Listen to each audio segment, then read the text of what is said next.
Sahabat Excellent, kembali lagi bersama saya Agung WB dalam Smart Teaching. Ada seorang penggali batu. Penggali batu ini kerjanya setiap hari adalah mengambil batu dari gunung untuk dijual ke kota. Setiap hari dia pukulin batu, dia ambil dari gunung sampai badannya hitam kelam, sampai keringatnya selalu keluar, panas terik tidak dia rasakan, hujan deras tidak dia rasakan. Setiap hari dia mengambil batu, mengambilnya, dijualnya ke kota, dia ambil lagi, dijualnya ke kota. Demikian seterusnya, sampai berpuluh-puluh tahun sang penggali batu ini menjual batu-batu ke kota dengan keringat dan usahanya yang sangat keras. Sampai pada suatu hari, penggali batu ini bertanya pada dirinya sendiri, ngapain sih saya bersusah payah setiap ini Tuhan? Tidakkah kamu berikan kesempatan kepada saya untuk menjadi sesuatu yang lebih besar daripada sekarang? Saya sebenarnya iri bahwa setiap hari saya menggali gunung-gunung ini dan gunung masih berdiri dengan tegar. Tuhan, kalau kamu mendengar keluhku saat ini juga, jadikanlah aku gunung ya Tuhan. Kemudian Tuhan ternyata mendengar. Akhirnya saat itu juga sang penggali batu dijadikan sebuah gunung. Dengan berdirinya gunung sang penggali batu ini, sang penggali batu bisa sombong. Kemudian dia melihat ke bawah kepada penggali batu lainnya, "Hei, penggali batu, bukankah sekarang kamu telah bekerja keras berpuluh-puluh tahun, saya masih saja berdiri tegak di sini. Kamu ngeluarin keringat, kamu panas-panasan, tidak ada satupun yang kamu hasilkan, dan perubahan tidak ada. Lihatlah aku," kata penggali batu yang sudah menjadi gunung. "Lihatlah aku menjadi gunung yang tegar, aku menjadi gunung yang besar, yang tidak bisa kamu goyahkan," kata penggali batu. Kemudian hiduplah penggali batu tersebut menjadi gunung selama berhari-hari. Malam dia kesepian, tidak ada yang diajak bicara, hujan dia juga kehujanan. Kemudian terpikir lagi oleh penggali batu yang jadi gunung ini, "Tuhan, ternyata nggak enak jadi gunung. Ya Tuhan, kalau boleh aku meminta saat ini juga, jadikanlah aku awan ya Tuhan." Akhirnya Tuhan memang mendengarkan kembali. Saat itu juga penggali batu yang tadinya jadi gunung sekarang jadi awan. Kemudian dan kebebasannya, dia begitu sombongnya di atas sana, "Hei gunung, aku bisa memanasi kamu, aku bisa memberikan kamu hujan. Hei penggali-penggali batu, aku juga bisa sapu kamu dengan hujan. Aku juga bisa panasin kamu. Ataupun kalau aku mau, aku bisa melindungi kamu dari panasnya matahari." Demikian sombongnya awan. Berhari-hari penggali gunung menjadi awan, kemudian dia ternyata iri dengan angin. Ternyata enak ya jadi angin. "Tuhan, boleh nggak dengar aku permintaan lagi?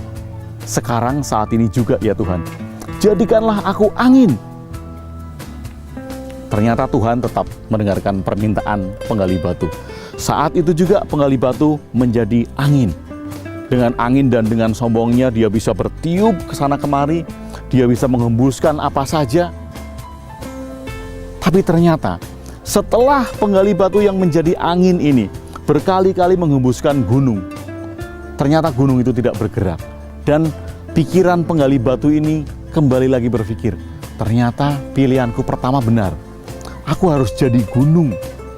Tuhan, boleh nggak ini permintaanku terakhir? Jadikanlah kembali aku sebuah gunung yang tegar, yang ternyata tidak bisa digeser oleh angin dan oleh awan. Tuhan masih mendengarkan dan jadilah penggali batu itu gunung kembali. Pada suatu malam, saat penggali batu yang menjadi gunung ini kesepian, dia mendengar suara tik, tik, tik. Kemudian dia tengok, ini suara apa? Dan ternyata penggali batu yang menjadi gunung melihat para penggali-penggali batu yang banyak di sekitarnya sedang mencuri atau mengambil batu-batu dari pinggiran-pinggiran gunung itu. Akhirnya penggali batu tersadar, sekian lama lagi batu di sini pasti akan habis. Dan saya tidak menjadi apa-apa lagi. Ya Tuhan, ini adalah tobatku, kata penggali batu. Ternyata Tuhan, gunung pun bisa habis kalau setiap hari mereka pada mengambil batu-batu saya. Ya Tuhan, ampunilah saya, jadikanlah saya kembali menjadi seorang penggali batu. Sahabat Excellent, Tuhan akhirnya mengembalikan lagi dia menjadi seorang penggali batu. Sahabat Excellent, artinya bahwa semua pekerjaan dan profesi adalah istimewa. Tidak ada sesuatu yang lebih istimewa dari yang lain karena peran dan fungsi masing-masing dari profesi sangat saling menunjang.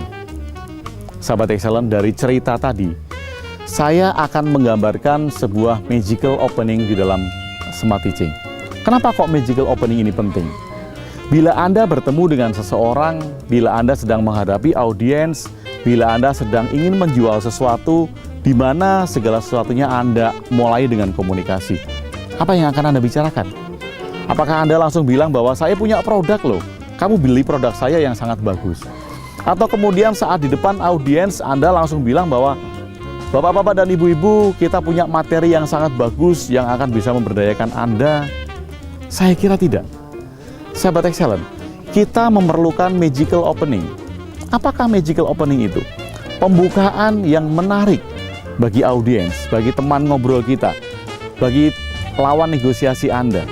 Anda tidak serta-merta menjelaskan inti apa yang akan Anda ungkapkan kepada mereka, tapi Anda akan membawa situasi kepada kondisi di mana orang yang Anda ajak bicara itu mampu atau menerima ide-ide Anda. Itulah magical opening. Apa syarat dari magical opening? Yang pertama adalah alpha state. Ajak orang lain masuk di dalam kondisi rileks. Sahabat Excellent, saya tadi mencontohkan dengan membuka sebuah cerita tentang penggali batu. Ini adalah magical opening.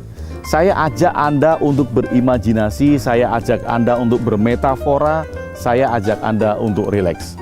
Yang terpenting adalah ketika Anda bertemu dengan seseorang, ketika Anda menghadapi audiens, yang pertama adalah ajak mereka untuk rileks.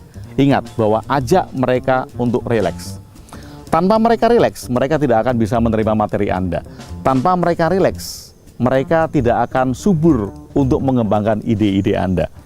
Intinya di dalam magical opening adalah ajak audiens Anda untuk rileks.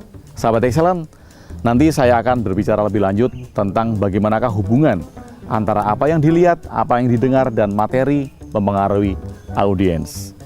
Akan kembali sesaat setelah ini.